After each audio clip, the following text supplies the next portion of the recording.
અને આ તરફ અમદાવાદમાં પ્લેન ક્રેશ થયું એ મામલે સુપ્રીમ કોર્ટમાં સુનાવણી ચાલી રહી છે। કોર્ટ અને નિરીક્ષણ હેઠળ સ્વતંત્ર તપાસની માંગ પર સુનાવણી થઈ રહી છે। સુપ્રીમ કોર્ટે કેન્દ્ર સરકાર, રાજ્ય સરકાર અને એઆઈએબીના ડીજીને નોટિસ ફટકારી છે। 12 જૂને પ્લેન ક્રેશ થતા 265 લોકોના મોત થયા હતા। અમદાવાદથી લંડન જતું આ પ્લેન ક્રેશ થયું હતું। તે દરમિયાન થયેલી આ દુર્ઘટના મામલે નોટિસ ફટકારવામાં આવી છે। અજય, क्या जानकारी है इस मामले में?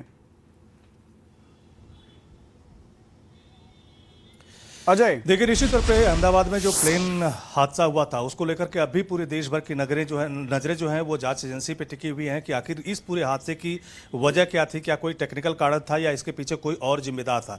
लेकिन इस बीच एक प्रिलिमिनरी रिपोर्ट आई थी जिसमें ये कहा गया था, खास करके जो पायलट थे उसके स्टेटमेंट को रिकॉर्ड बना करके मीडिया में एक रिपोर्ट चलाई गई थी जिसको न सिर्फ BBC बल्कि CNN तक ने रिपोर्ट किया था कि इसमें पायलट की एक तरह से गड़बड़ी थी। तो ये प्राइमरी रिपोर्ट थी या प्रिलिमिनरी रिपोर्ट थी, इसी को आधार बनाकर एक याचिका डाली गई थी और वकील प्रशांत भूषण की तरफ से, जिसमें यह कहा गया था कि बहुत सारे तथ्यों को छिपाने के लिए दरअसल जो प्रिलिमिनरी रिपोर्ट है उसी को बेस बनाकर के मीडिया में जो खबरें चलाई गई, दरअसल उसमें सिर्फ पायलट को दोषी ठहराया गया और खास करके ड्रीम लाइनर या कह सकते हैं कि जो खुद सिविल एविएशन डिपार्टमेंट है जो कि एयर इंडिया का एक तरह से संचालन करता है उसको बचाने की कोशिश की गई है।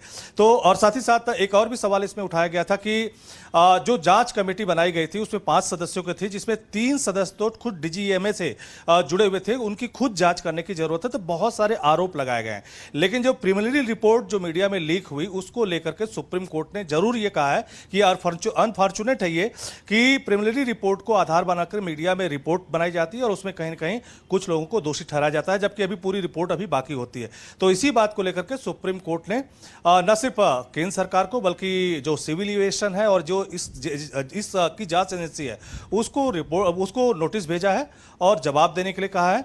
जबकि याचिका जो डाली गई थी उसमें कहा गया था कि कोर्ट की निगरानी में एक स्वतंत्र जांच कमेटी का गठन होना चाहिए। बिल्कुल अजय, धन्यवाद आपका।